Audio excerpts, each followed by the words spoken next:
and welcome to this next retro review video. That's not quite a review video, but it's a video that is a comparison video. Okay, something slightly different I thought I'd do just to keep things interesting, and I'm going to do it on a game I used to play a lot as a kid, which is, as you probably worked out by now, MANIC MINER. If you're not really into platform games, then yeah, turn away now, because this is the original platform game that was a classic. I mean, you had Donkey Kong before that, which you can consider a platform game, but this is a proper platform, multi-level, adventure-y type game.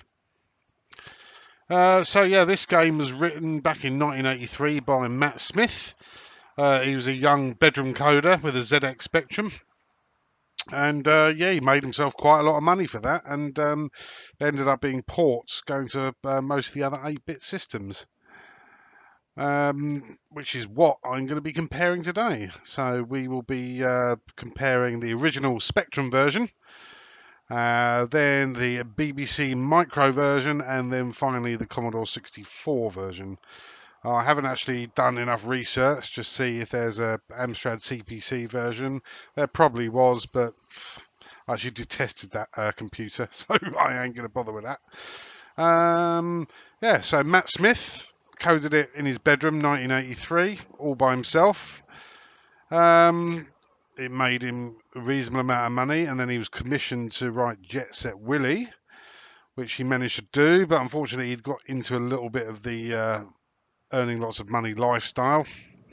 He managed to finish Jet Set Willy, which was like MANIC MINER, except you know, the world was a bit more open, and you, instead of going from level to level, you move between rooms. And after that, he didn't really do a huge amount. And yeah, looking at a few interviews of him and pictures of him, he looks a little bit worse for wear. I think his lifestyle, celebrity lifestyle, and having lots of money in the 80s sort of took its toll on him. But either way, yeah, an amazing bit of development he did there, and yeah, he will go down in history for that. But moving on. So the way this video will work, normally I give ratings on audio, graphics, gameplay, and overall in joysticks, so between 1 and 5 for each category, and then an overall. To make this video not quite so long and boring, I'm probably going to give it an overall rating for each one, and then at the end I will decide which I think is the best version. I will take all things into consideration when I'm playing them. So I'm going to do, if I can do it properly, I will do 3 levels of each game. So the first level, I think, is the central cavern. Then the one with the penguins, the ice box or whatever it's called, and then the third one, the menagerie. So I'll play 3 levels of each one. I will may do them twice, mainly because they're only 3 I can probably still remember how to do. And we will go through what I think is the graphics, sound, gameplay, etc., and what difference there is, and the merits of the implementation on each system.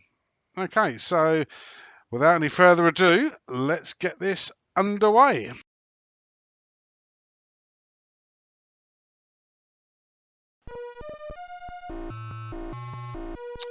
Okay, well, here we are with our first version of MANIC MINER, and no better to kick off with than the original Matt Smith original on the ZX Spectrum 48K.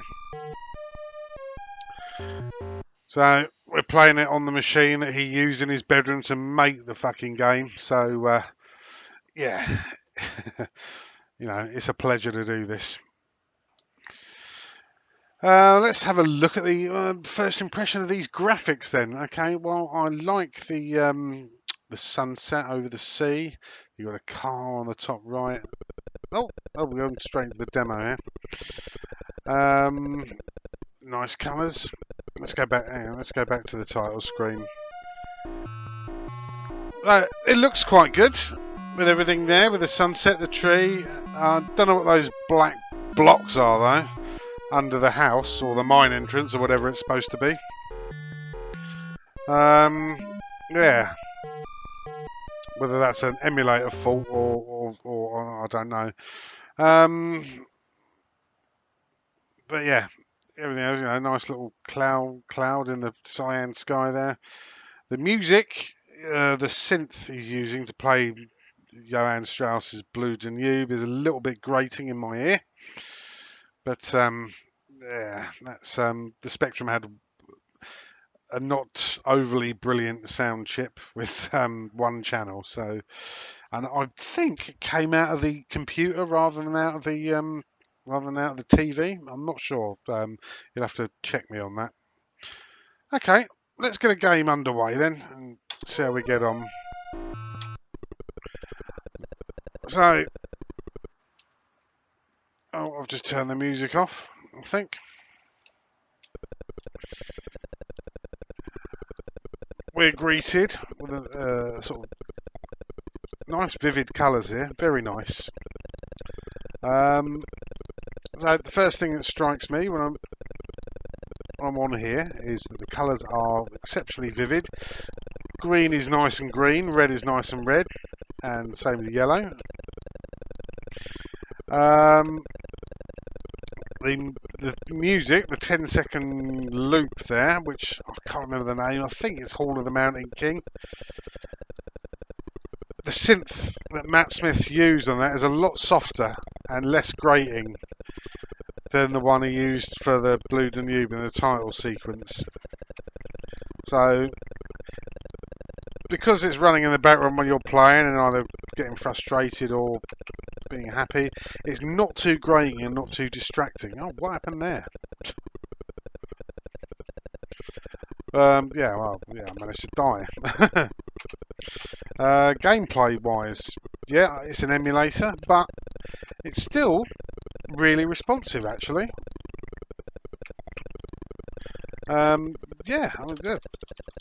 Flicking it around is responsive. The miner moves at a good pace.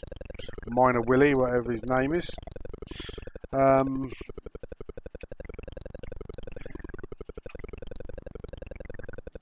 Yeah. But then, yeah, a couple of things that are really are grating on me on this. One is the colour bleed. Obviously, you've seen that Miner Willie, when he sort of crosses over with a background graphic, he changes colour in that part of it to that background graphic. See there? I mean, yeah, a lot of Spectrum games suffered with that, and I think it was mainly due to the limitations of the hardware. They didn't have hardware sprites or anything like that, but you know, it just looks terrible. I think I'm doing this one in the wrong order. And what is really annoying me is the jump effect on this. Let me just turn the theme off. Look. A lot of people probably disagree with me. I absolutely hate that sound. It sounds like just dripping water. I mean, what's that got to do with the jump? No, not... Oh, it was stuck under there. Not dripping water. I mean, it sounds like somebody who's like stood at a urinal trying to squeeze the last drops of piss out of his bladder, and he's got stage 4 fucking prostate cancer. I mean, it's just horrible. It makes all the hairs go off on my neck.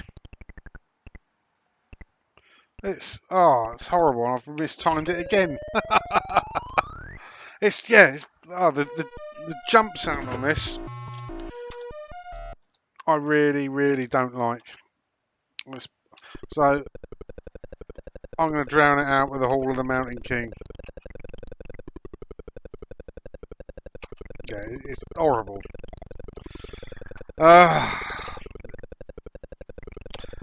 So, moving on from the horrible jump sound. So, yeah, the rest of the audio, I think, considering the limitations you got, is not that horrible. I know it's only a 10-second tune, sort of, or 10-ish seconds, sort of looped, but it's simple, and the synth he's used is not overly grating, so I can cope with that. Just not the jump sound. And the graphics are, you know, they're a good resolution. The colours are vivid. So yeah, the rest of the graphics are fine. If we look how many colours are displayed on screen, obviously black, red, cyan, I'm going up from the bottom, yellow, green, blue with a flashing home. So yeah, you've got about six or seven colours going on there.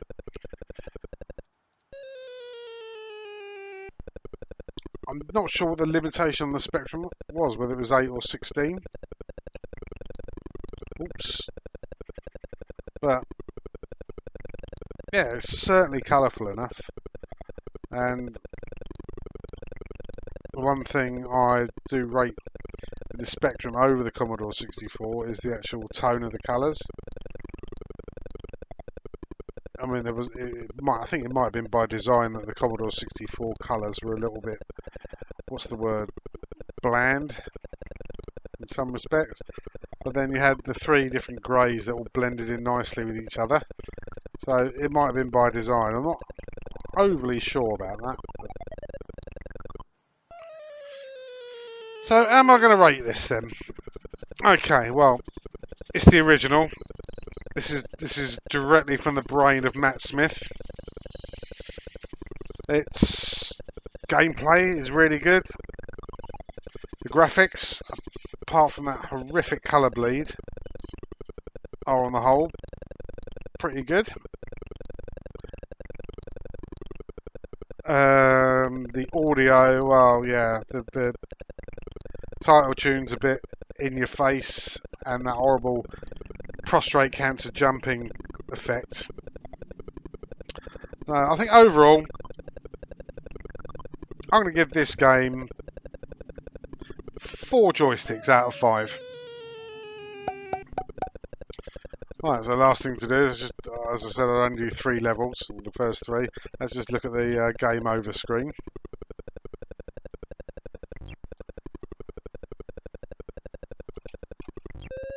There we go, look at that. Classic Monty Python. So there we go, MANIC MINER, the original MANIC MINER on the ZX Spectrum, 48K, 4 joysticks. Okay, right, on to the next one.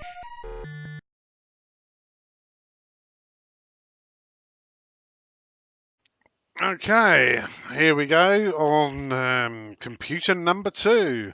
As most of you are probably familiar with, this is the BBC Micro Model B, which they ported MANIC MINER to. So let's boot it up. Okay, so we've got an intro screen here. Space again, okay. There's our key, so right, Z and X and return. Okay, so let's press space. Loading off the disk. Okay, another intro screen here.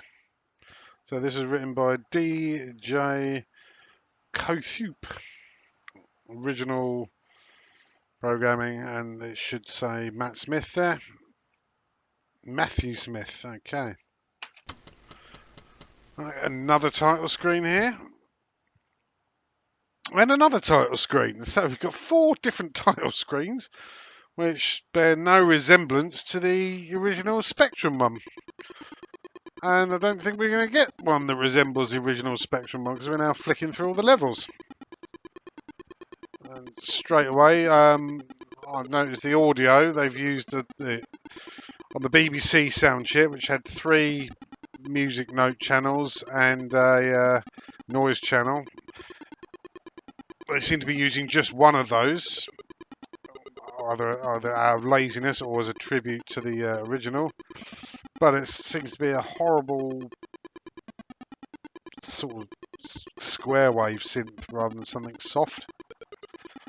Okay, putting that aside, let's start a game. Okay, Z and X. Right. So doesn't feel as responsive. Doesn't feel as responsive at all, and the miner feels like he's walking a lot slower. I mean, yeah, there's processor differences. The BBC Model B ran at 2 megahertz on a 6502, whereas the Spectrum ran just under 4, I think, on a Z80 chip.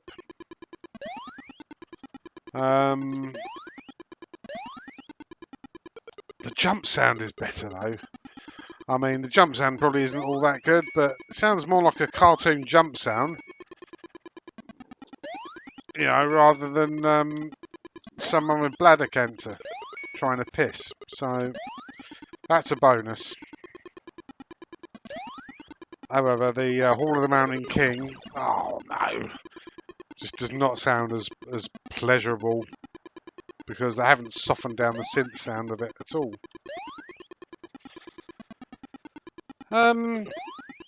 What else have I noticed? Well, it's probably as obvious to me as it is to you watching that the game,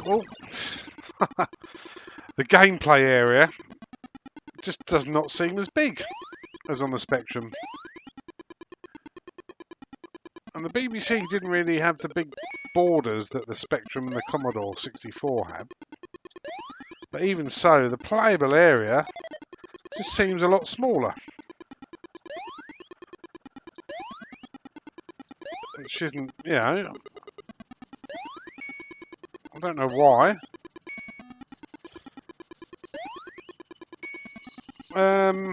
Yeah, I mean, the BBC has got different screen modes, and another thing I'll say about the screen modes is that this one only seems to be a 4-colour mode, which is making the game look a bit bland. I mean, if we look, we've got the black background colour, then all we've got is yellow, red and green, and that is it. Although, if you look at Miner Willie, he's not, the colour of him, which is yellow, is not bleeding into the red. So, we don't have the colour bleed sprite problem. Oh, I'm noticing he flickers a bit when he moves, doesn't he?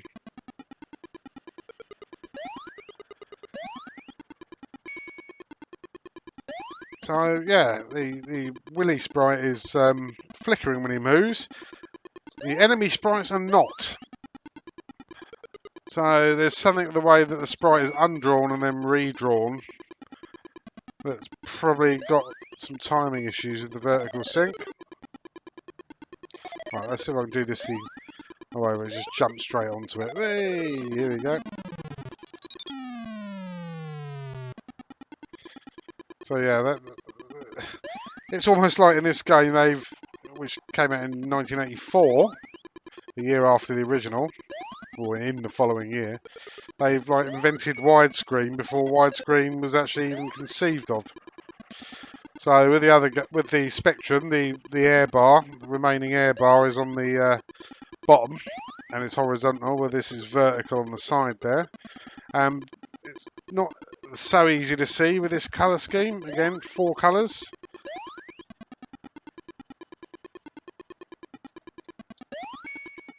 Oh!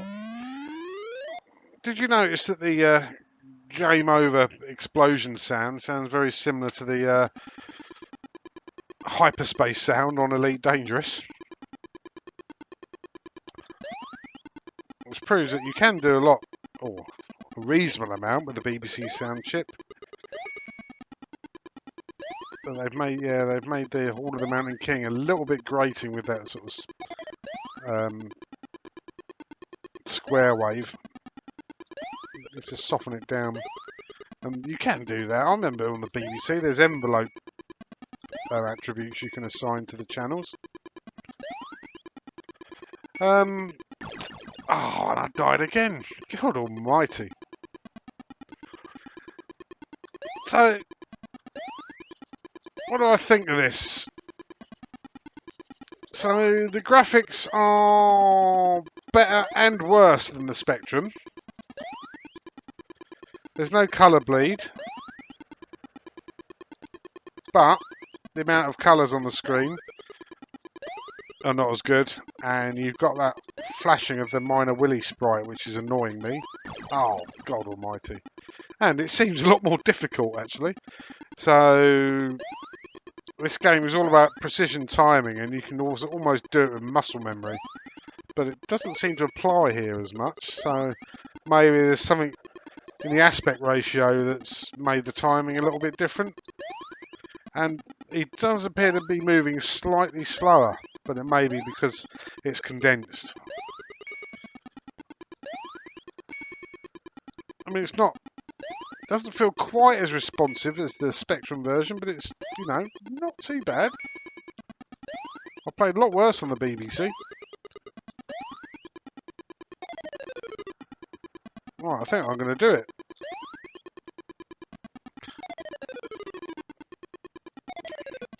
And yeah, I mean, this is a BBC disc game, so they had loads more space than the tape one, and they multi-loaded the titles, and yet they still couldn't come up with a decent title screen that you've got on the Spectrum. Where's he going to go to? Oh. Ah. I mean, we got the Monty Python ending there, but it's just got two colours. I don't think I'm going to make the third level on this.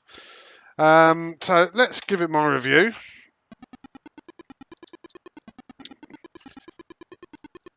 So, presentation, resolution, just as good. So resolutions, you're not going to get much better than this on an 8-bit computer. Colours are nice and vivid, but they've opted to use a screen mode with only 4 colours. I know the BBC, you were restricted there because although it could display 8 colours, the resolution was a lot lower, but then it used a lot less memory, so it swings and roundabouts. So, and with another thing with the graphics as well is I'm not overly keen on how my player sprite is flashing away like that. You know, the BBC has got a VSync register, so you can time graphics being displayed at certain points of the raster bar going from top to bottom. I mean, the original Elite did that and displayed 2 screen modes on the screen at the same time. And you couldn't even really notice except a very slight flickering on the right. So if they could do that using precise raster timing, then why is this sprite flickering like that? Audio. The potential of the audio is much better than the Spectrum on the BBC, but I don't feel they've really used it to... I mean, it didn't have the title intro. The tune is more... The Hall of the Mountain King is more obtrusive in this. It's not nice and soft, like it was a bit softer in the Spectrum, but we don't have that horrible jump sound. It sounds like a proper... Oh, I didn't press the key in the time. We didn't, yeah, we have a proper cartoon jump sound rather than the, yeah, the tinkly, horrible Spectrum jump sound. So, how am I going to rate this? Well, I think it's not as good as the Spectrum version. Potentially, with the hardware and the options on the BBC, it could have been better. But, no. They've almost gone lowest common denominator here with it. And, yeah, so the BBC Micro version, which was a much more powerful computer than the Spectrum, I'm going to give that 3 joysticks out of 5. And that's only just. Okay, so BBC Micro 3 joysticks, on to the next and final one.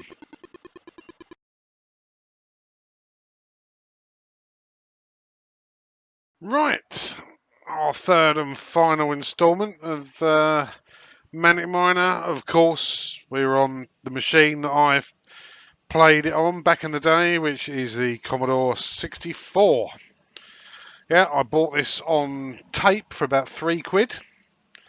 And gosh, I was pretty addicted to it actually. So yeah, I think this came out in 1984 as well, a year after the Spectrum release when they ported it over. So let's tape's inserted. Let's load the tape up.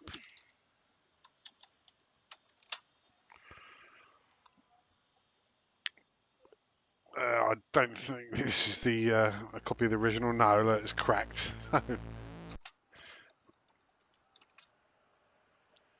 Right, oh, this is the trainer. No, we don't want any of that. So let's get straight into the game. Unlimited or no, no, no, no, no. And here we are with the title screen. So, familiar to the Spectrum version, we've got Johann Strauss, Blue Danube playing. It doesn't sound quite so grating, although the synth doing the lead is a little bit horrible in your ears. The title screen looks exactly like it does on the Spectrum. We've got the car, the mine entrance, the sunset, the tree, and the clouds. Obviously, we've got the slightly sort of dulled down Commodore 64 palette, but we still got those black blocks. So that obviously wasn't an emulator fault. That's exactly how it's designed. So I don't know what they're supposed to represent. Oh, here we go. We've got the demos here. So first thing I noticed that the Hall of the Mountain King does not sound in your face at all. It's quite a nice soft synth that the SID's using, although it is only using one channel. Let's crack on with the game. Oh wow, so they've changed the instruments now on this. Yeah, I don't know what to make of that. Whether that's a bug or it's designed by the guy who ported it over. Yeah, I'm not so sure about that one. Right, let's hit return to start. Right, so what are the keys? Q and W and space. Right, okay, so obviously the playable game area is very similar to the Spectrum version. It's much bigger than the BBC one. Oh, there we go. There's me dying. We've got at least 8 colours on the screen here going on. The miner is moving as responsively and as quickly as he does on the Spectrum, which is good, but with the added advantage of the hardware sprites and no colour bleed. And the jump sounds better as well. Oh, yeah.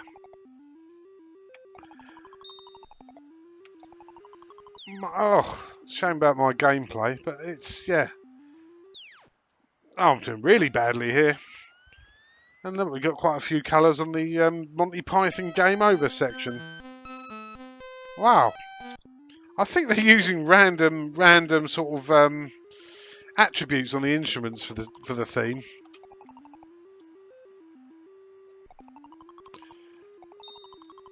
The key sounds is nice little metallic sound. I mean, in all honesty, the sound's going to be better on the 64 because of the SID chip. But what I have noticed is where it's, unlike the BBC version, where it does have multi-channel capability, we're getting the music on one channel and the sound effects on another. So if you listen to when I get the next key, and the jump sound is sort of playing at the same time as the music. Oh, wow, I'm playing really badly now. So I'm not even going to get level 2, let alone level 3.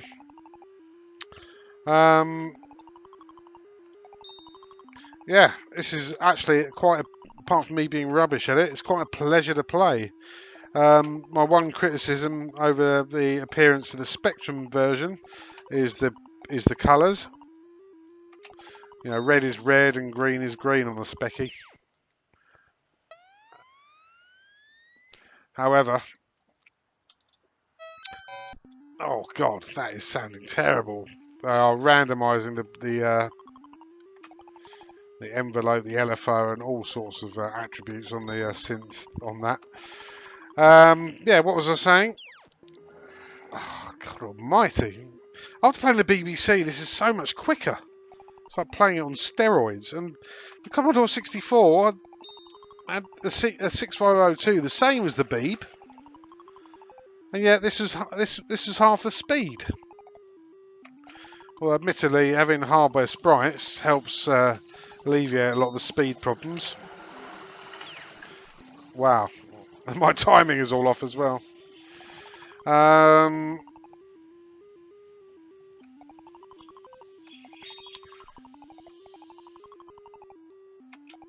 Yeah, so for appearance-wise, my only thing, you know, and I'm not saying it as a game in general, but because I've played it on the others.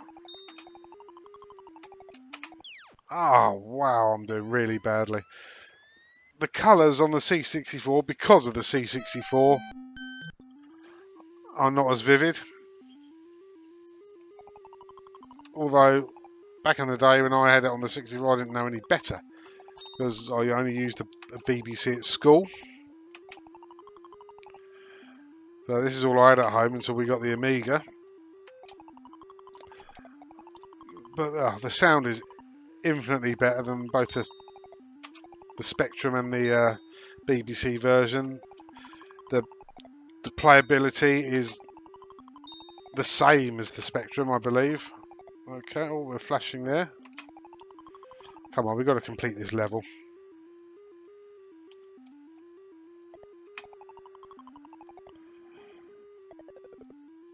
And we're going to do it.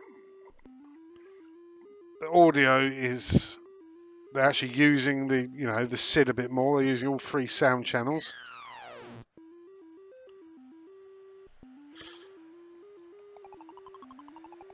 I mean, the BBC, when it was the cold room, I could barely see how much air I had because it was white on yellow. It looked bloody awful, didn't it? I mean, this is all underneath. So using the same colour scheme for all levels for the air monitor.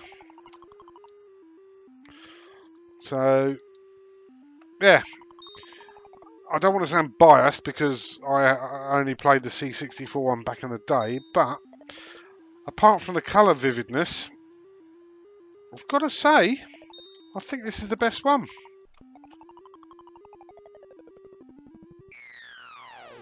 Now we're going to get to that 3rd level. I mean, the C64 had the least powerful processor out of the 3 machines. They had the same processor more or less as the BBC, but only half the speed because the speed with the C64 was governed by the VIC-2 chip, which was just under 1 megahertz. It varied slightly depending if you were PAL or NTSC, and we've done it. Look at that, we've done it. But it has the responsiveness and speed and playability and resolution and gameplay area size of the Spectrum.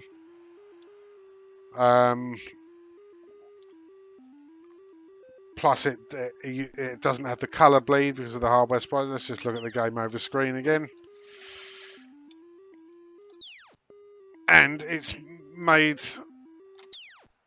a lot more use of the SID chip. Okay, right, it could have made a lot more in 1984. But it stuck to the original themes of the Spectrum version. It plays the Blue Danube in a rather weird, random way on the title screen. and it plays the Hall of the Mountain King, and it's not in your face, and the sound effects are good.